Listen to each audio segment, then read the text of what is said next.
My name is Margaret Collins, and I just turned 53. I should have been celebrating my birthday with my family, surrounded by love and laughter, but instead I found myself standing in my kitchen at midnight, staring at the broken pieces of my daughter's graduation photo scattered across the floor.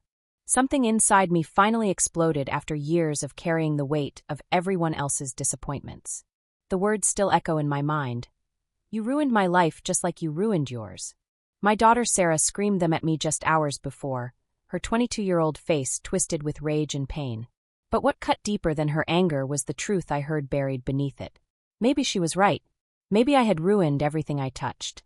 I've spent the last 2 decades trying to be the perfect mother, the perfect provider, the perfect fixer of everyone else's problems. I worked double shifts at the hospital, missed my own dreams, and sacrificed my marriage, all in the name of giving my children what I never had. But standing there among the broken glass, I realized that my sacrifice had become their burden. This is the story of how trying to save my family nearly destroyed us all, and how sometimes the most loving thing you can do is stop trying to fix what was never yours to repair. If you've ever felt like you're drowning in your own good intentions, this story is for you. I grew up in a small town in Ohio, the daughter of a factory worker and a seamstress who never spoke about their dreams because they were too busy surviving. My parents worked hard but never seemed to get ahead, and I swore I'd give my children something different. When I married David at 25, we had big plans. He was going to law school, I was going to nursing school, and we'd build the kind of stable, comfortable life my parents never had. But life has a way of rewriting your plans. David dropped out of law school after our first child, Michael, was born. The stress of new parenthood and financial pressure drove him to drinking, and by the time Sarah came along 3 years later, our marriage was already cracking.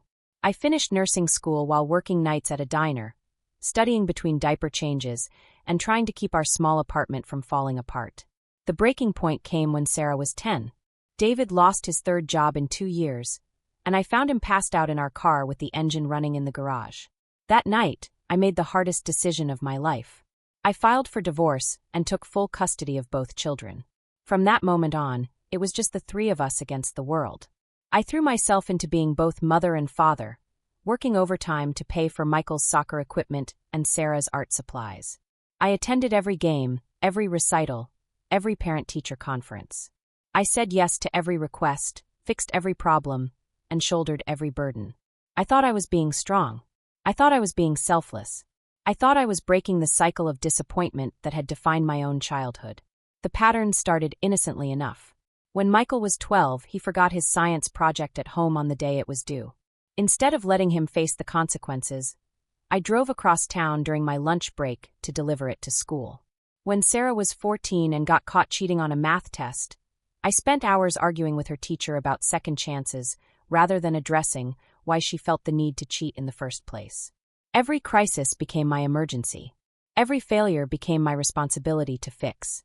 I made excuses for Michael when he started missing curfew, covered for Sarah when she lied about her whereabouts, and somehow convinced myself that protecting them from consequences was the same as protecting them from harm. The requests escalated over time. Michael needed money for car repairs, then for rent when he moved out, then for lawyer fees when he got his second DUI. Sarah needed me to co-sign for her student loans, then to help with her credit card debt, then to pay for her apartment when she dropped out of college to pursue her art career. Each time, I told myself it was just temporary, just until they got back on their feet. Friends started dropping hints that I was enabling rather than helping. My sister Lisa pulled me aside at Christmas dinner 3 years ago and said, "Maggie, you're not their mother anymore. You're their ATM." I laughed it off, but her words stung because somewhere deep down, I knew she was right. I was so afraid of becoming my parents, so determined to give my children everything I never had, that I had forgotten to give them the most important thing: the chance to figure things out for themselves. The warning signs were everywhere, but I ignored them all. I chose to see my children's dependence as proof of their love rather than evidence of my failure to prepare them for independence. I mistook their need for my worth, and their problems for my purpose. The first major wake-up call came when Michael, now 25, called me at 3 in the morning from jail. Again, his 3rd DUI had resulted in a hit and run, and he needed $15,000 for bail and a lawyer. I had already drained my retirement savings twice to help him, and my credit cards were maxed out from covering Sarah's expenses. But as I sat in my car outside the jail at dawn, checkbook in hand, I couldn't bring myself to say no. That same month, Sarah announced she was moving to New York to pursue her art career. She needed first month's rent, last month's rent, a security deposit, and money for supplies. The total came to $8,000, money I didn't have. When I gently suggested she might want to save up first or find a job to help cover expenses, she accused me of not believing in her dreams.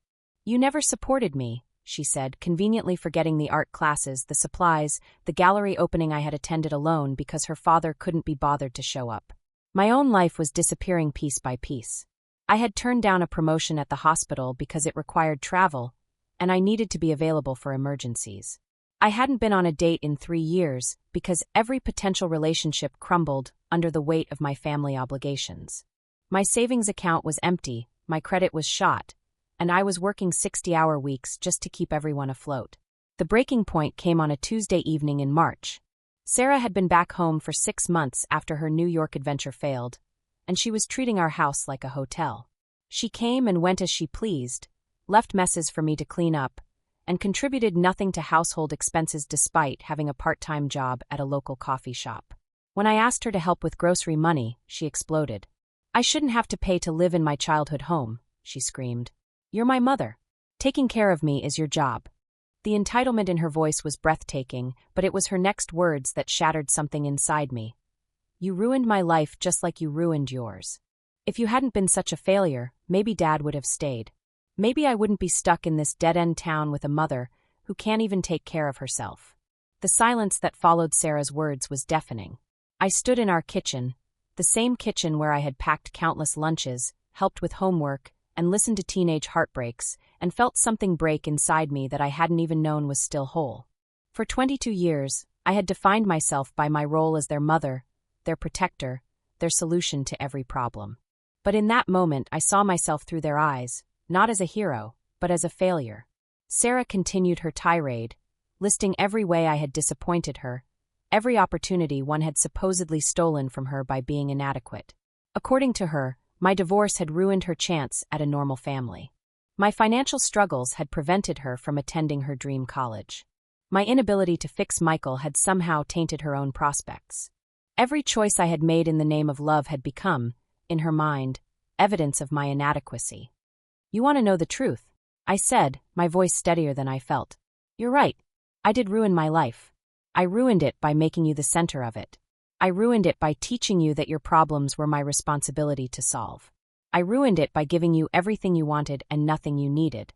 Sarah's face went pale. She had expected me to apologize, to beg for forgiveness, to promise to do better. Instead, I continued, "I'm done. I'm done being your safety net, your scapegoat, and your ATM. I'm done sacrificing my life for children who see that sacrifice is weakness rather than love." The words hung in the air between us like a challenge. For the first time in years, I felt like I could breathe.